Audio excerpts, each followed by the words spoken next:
En fait, à chaque fois, on me demande, mais comment ça, elles sont fabriquées ici? Je comprends pas. Puis comment tu fais déjà pour faire des modèles uniques? Bah, en fait, elles sont fabriquées juste là, en face grand coude, et c'est moi qui fais tout moi-même. Bienvenue dans la manufacture Watch System.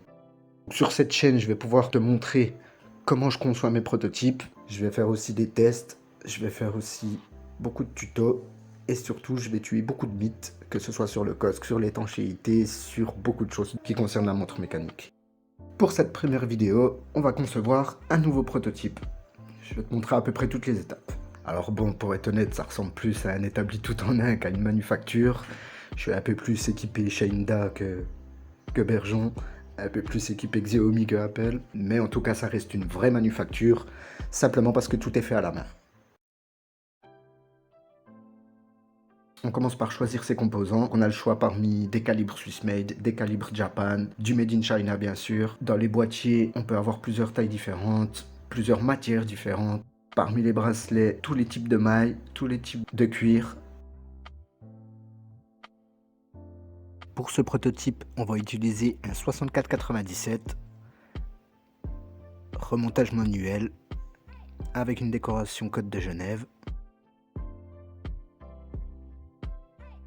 C'est sur ce calibre qu'on commence à apprendre l'horlogerie, simplement parce que c'est un calibre qui a aucune complication. On va le mettre dans un gros boîtier, celui-là c'est du 43 mm, 11 mm d'épaisseur, vert saphir, une grosse couronne.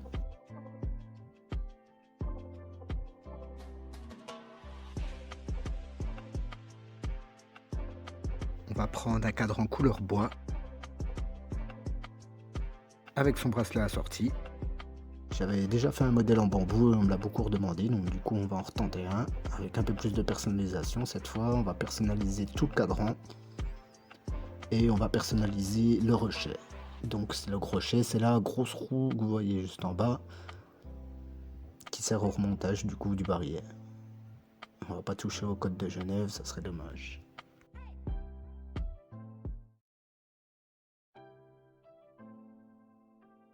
Donc on va commencer par le cadran qui va demander plus de travail. Il va falloir l'adapter d'abord, c'est-à-dire lui retirer les deux petits pieds de cadran, sachant que ça c'est un cadran que j'ai récupéré sur un quartz. Donc du coup il n'est pas du tout adapté pour le gros 6497. C'est pour ça que les pieds sont aussi rapprochés, parce que c'est prévu pour un tout petit mouvement quartz. Normalement on n'utilise pas cet outil pour faire ça. C'est un coupe-spirale, c'est fait pour couper la courbe terminale d'un spirale. On n'utilise pas cet outil pour faire autre chose, sinon tu vas émousser les lames et ton spirale ne sera plus coupé correctement. Ensuite on lui enlève les index, parce que je voudrais en mettre d'autres.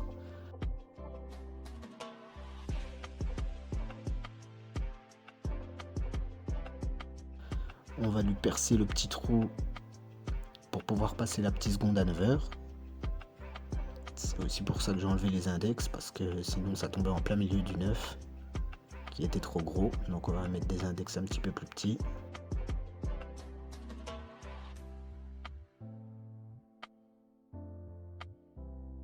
Le cadran il est redevenu neutre. On va récupérer le rochet. Donc on place déjà le mécanisme sur son petit étau. Là on va désarmer la montre, donc là on retient le cliquet pour laisser le rochet se libérer. Comme ça le ressort de barillet n'est plus tendu et aucun risque pour le démonter. Il faut toujours désarmer une montre avant de la démonter, quoi que ce soit normalement. Choisis le bon tournevis pour pas corner la vis, surtout qu'en plus c'est là qu'on va mettre la personnalisation, donc du coup si la pièce est abîmée ça se verrait trop. Celui-là, il n'y a pas vraiment besoin de le préparer, si ce n'est de le nettoyer un coup.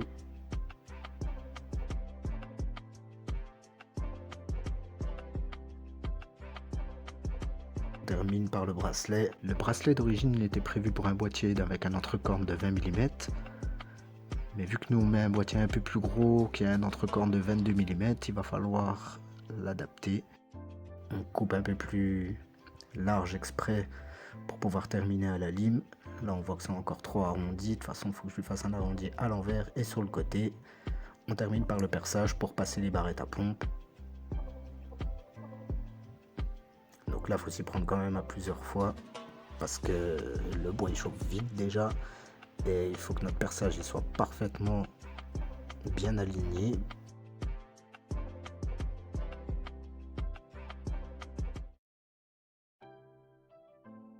Après on va sur l'ordi, donc là on va commencer par le cadran, on délimite la zone dans laquelle on va vouloir venir mettre les index. On va mettre des index un peu plus petits que ce qu'il y avait d'origine parce que je l'ai trouvé un peu trop gros. On va prendre une police assez épaisse.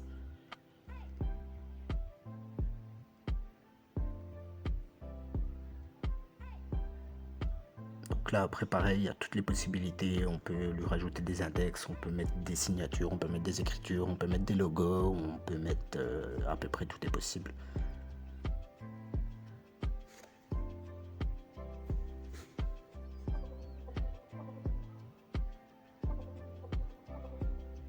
Donc c'est là que le prototype prend vraiment son sens et qui fait vraiment que c'est une pièce unique parce que ça reste au choix.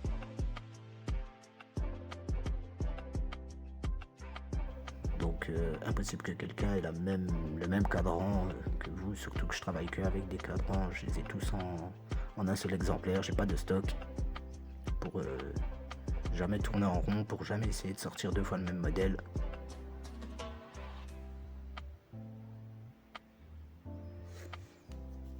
Donc on commence par un premier test d'impression sur du verre, comme ça on peut tester directement sur le cadran.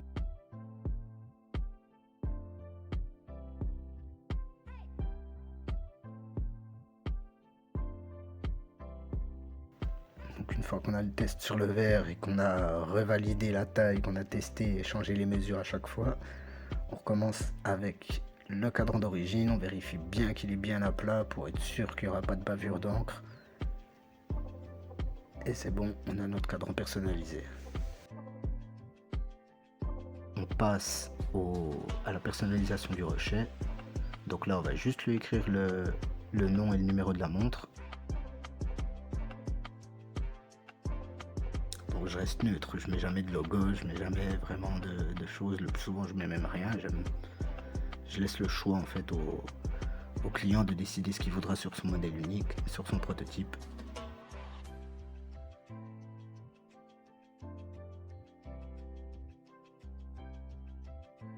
Là c'est la numéro 1 parce que c'est la première que je fais en bois, même si j'en ai déjà fait une, mais elle était grosse, c'était plus une Bix qu'une Woods. C'est pas 1 sur 50 parce qu'il n'y en a qu'une seule. Au pire j'aurais pu mettre numéro 1 sur 1, mais c'est plus la création numéro 1, création numéro 2, création numéro 3. Mais après le nom le plus souvent je l'affiche pas forcément sur la montre, donc même si quelqu'un l'a vu et veut l'appeler autrement, c'est lui qui choisit.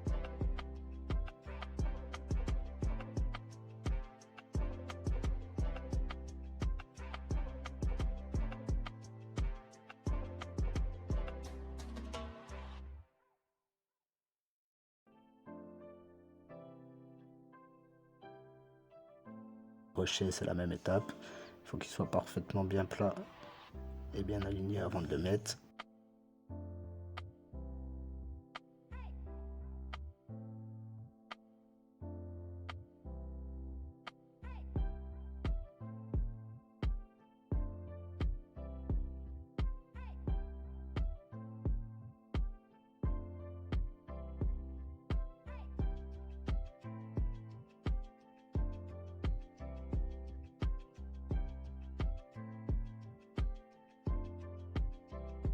On lance l'impression. Donc l'imprimante UV elle est capable d'imprimer sur tout et n'importe quoi, que ce soit sur du verre, sur du bracelet, sur du métal, sur le cadran, sur la personnalisation, elle peut se mettre vraiment à tous les endroits de la montre. Ça reste pareil, ça reste au choix. On regarde un petit coup dehors pour pouvoir se reposer les yeux parce qu'on vient de faire pas mal de PC et on va enchaîner en travaillant avec la loupe. Donc la bonne astuce quand on travaille beaucoup sur les yeux, c'est de faire une petite pause en jetant un coup d'œil dehors et en regardant le plus loin possible. Ça permet de reposer un coup les yeux. On peut passer à l'assemblage. Tous nos composants ont été personnalisés. Là, j'ai pas montré quand je fais le réglage du mouvement parce que ça prendrait un petit peu trop de temps et de toute façon, j'ai prévu de faire un réglage COSC directement, mais pas sur ce calibre-là parce que c'est un calibre Swissmade, ça serait un petit peu trop simple. On va plutôt faire ça sur un calibre chinois, histoire de montrer vraiment qu'on peut faire un équilibrage dynamique super précis qui passe le COSC aussi bien que n'importe quel calibre Swissmade. Donc là, on enlève encore les derniers résidus qu'on voit juste à la loupe.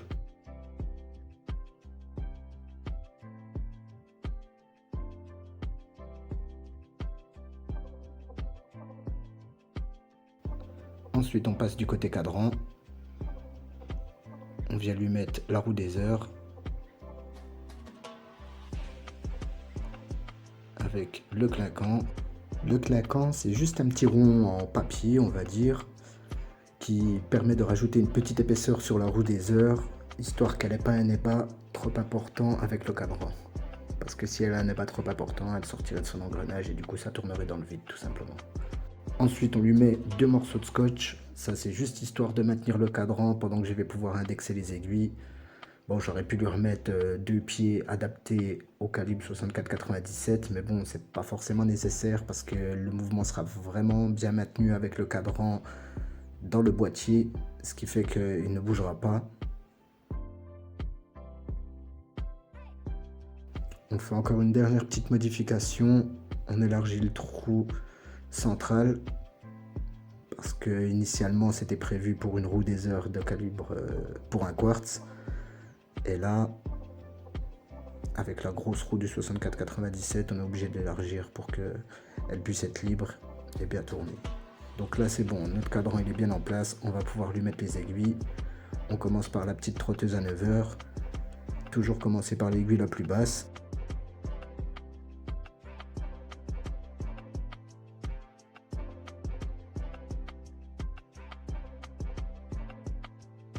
Ensuite, on peut lui mettre l'aiguille des heures. Donc là, on va lui caler à minuit, en sachant qu'il n'y a pas de saut de date à faire. Si jamais c'était un mécanisme avec la date, il aurait fallu faire sauter la date, stopper le mécanisme à ce moment-là pour venir lui mettre les aiguilles pile à minuit et que la date saute tous les jours pile à l'heure.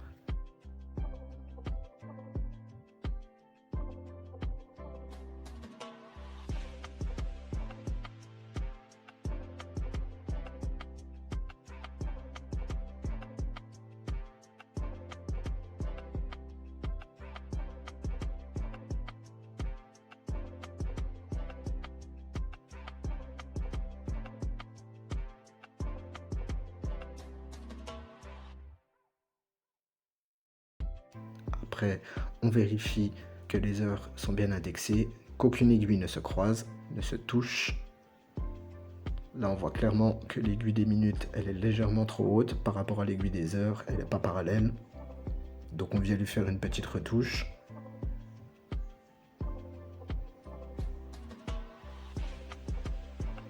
Pour être sûr qu'elle soit pas trop haute et qu'elle vienne pas toucher le verre. Et voilà, on a nos aiguilles parfaitement parallèles l'une entre les autres et avec le cadran.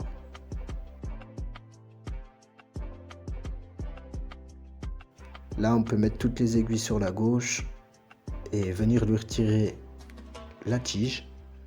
Avec sa couronne de travail, on va l'enlever pour mettre la couronne du boîtier. La tirette, elle se dévisse. D'habitude, c'est juste un point qu'on appuie avec un petit ressort qui fait que la tirette se déplace et elle libère la tige pour pouvoir la sortir. Et une fois qu'on a sorti la tige, on peut passer à l'emboîtage.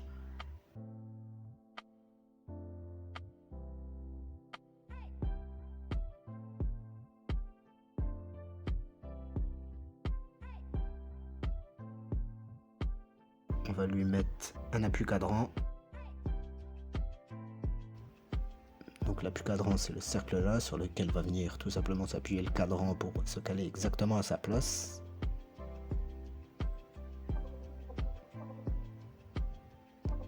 Pour pas qu'il vienne directement appuyer sur le boîtier à l'intérieur. D'habitude, l'appui cadran, il peut être directement formé dans le boîtier, ou des fois il est à part, ou des fois il y a un tachymètre sur les chronos.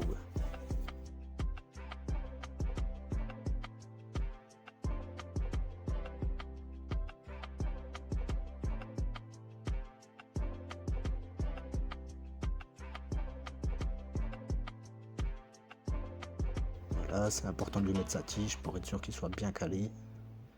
En tout cas, qu'il soit bien à sa place.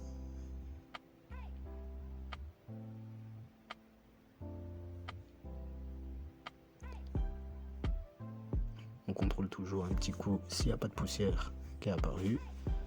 Là, je vous épargne toutes les souffleries et essuyages pour enlever toutes les poussières qu'il y a sur le verre et qu'il peut y avoir sur le verre ou sur le cadran. Avec beaucoup de vérifications, on vient lui mettre le cercle d'emboîtage. Donc le cercle d'emboîtage, c'est la partie qui vient maintenir le mouvement dans son boîtier pour qu'il soit vraiment serré à l'intérieur. Là, on redessert la tirette pour lui mettre la tige exactement comme il faut, histoire que tout ça a sa place.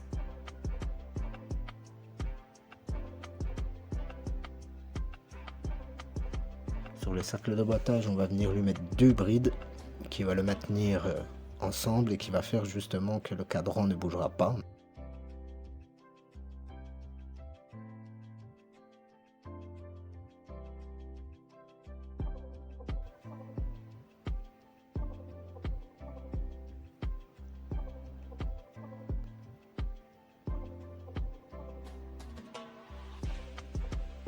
Là, on leur place un petit coup parce que l'appui cadran sûrement n'était pas encore exactement à sa place.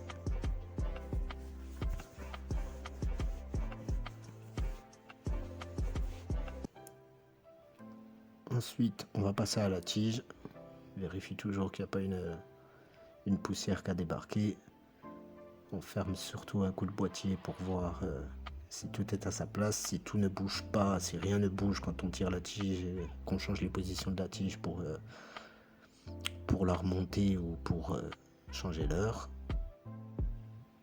Et là, on va s'occuper de la tige pour la mettre à la bonne taille et mettre la couronne du boîtier. On va enlever la couronne de travail.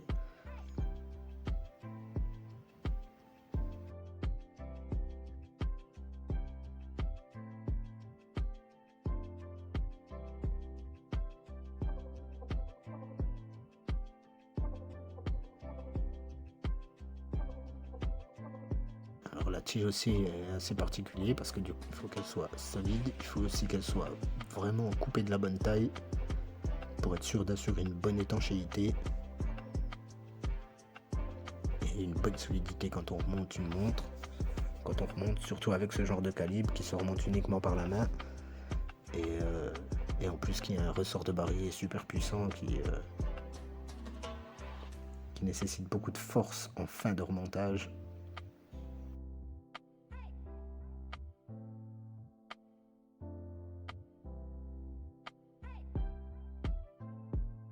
Là, donc au début on fait l'estimation, moi je fais l'estimation un peu à l'œil.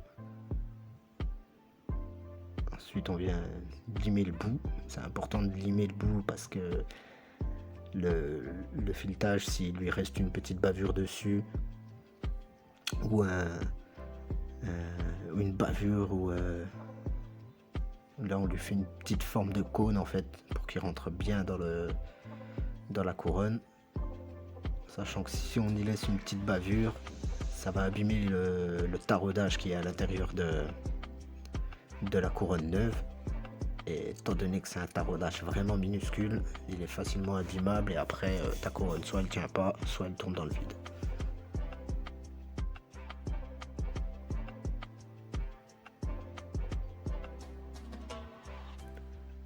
Donc là, une fois qu'on l'a assemblé une première fois, la tige et la couronne, on vient la tester pour voir exactement combien il va falloir lui enlever à la fin. En sachant qu'on fait la même méthode que pour le bracelet, on fait toujours plus haut que la cote et ensuite on vient ajuster au micron près. Donc là on voit qu'il manque vraiment pas grand chose, il faut lui enlever encore un petit millimètre. Un petit 0,5 mm même je crois.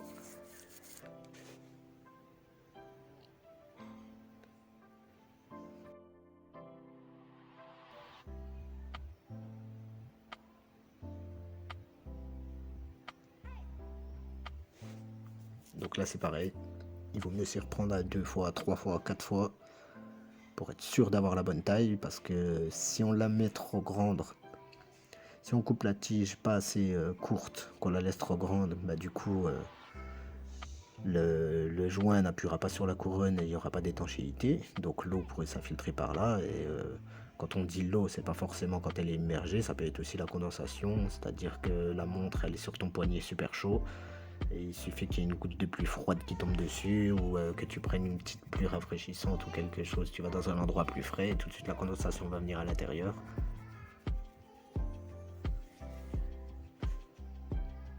Donc on lui coupe le petit millimètre en trop. On vient lui limer le petit cône pour pas abîmer le taraudage de la couronne.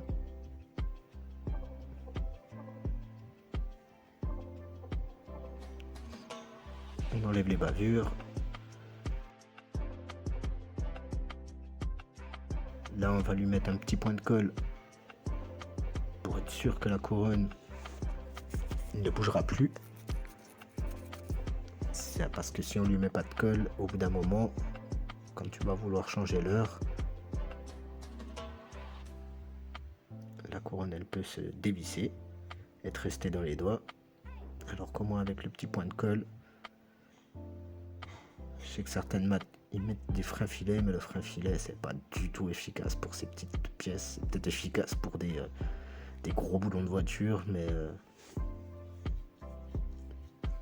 je sais que pour les montres ça n'a jamais été efficace.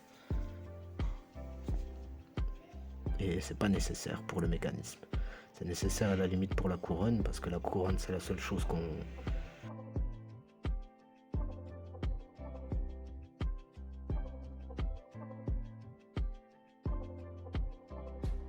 Donc là on va venir lui mettre un joint.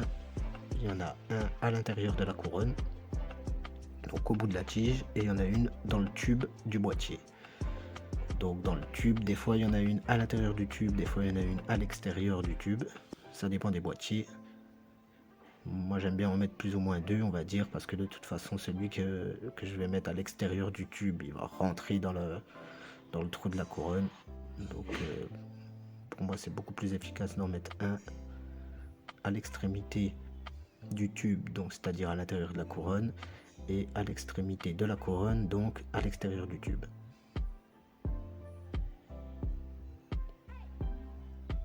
Donc on lui met une graisse silicone.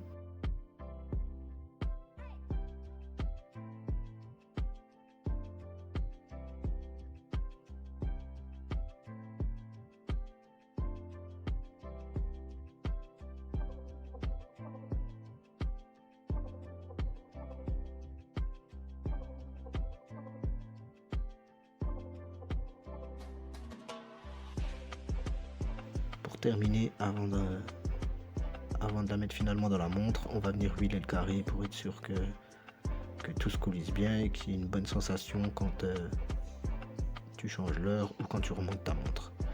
Sur celle-là c'est bien important parce que c'est un remontage manuel, donc du coup cette couronne va être beaucoup utilisée. Quand c'est un remontage automatique, la couronne va pas forcément être beaucoup utilisée parce que tant que tu la portes, elle reste à l'heure. Donc si c'est une montre que tu portes tous les jours, tu vas jamais changer l'heure en fait. Et on termine par le joint du fond.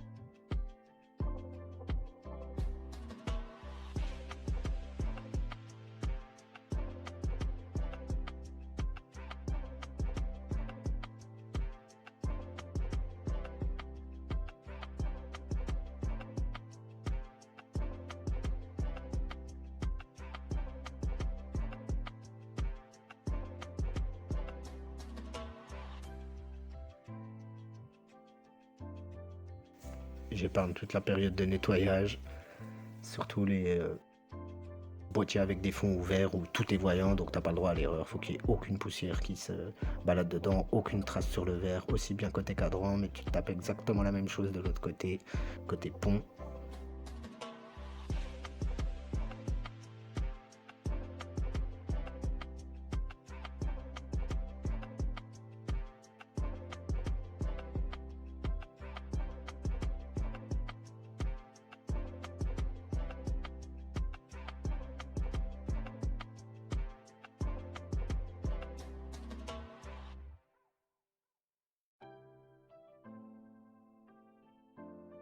Et c'est bon.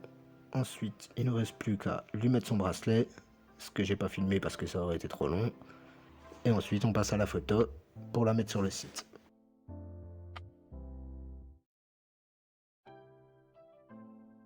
Enfin, on fait un dernier contrôle final. Vérifiez bien qu'il n'y ait aucune nouvelle poussière qui est apparue. Vérifiez bien qu'il n'y a aucune rayure, aucune marque qui a été faite pendant l'assemblage. On teste encore les fonctions une dernière fois. On va tester la marche en conditions réelles, 0,24. Donc on va la laisser tourner pendant 24 heures et revérifier sa marche pour être sûr que l'emboîtage n'a pas influencé sur le réglage.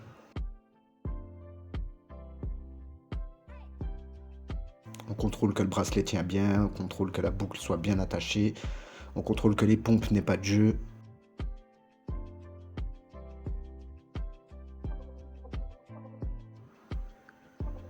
Du coup, pour ce prototype, je vais pas lui donner de prix.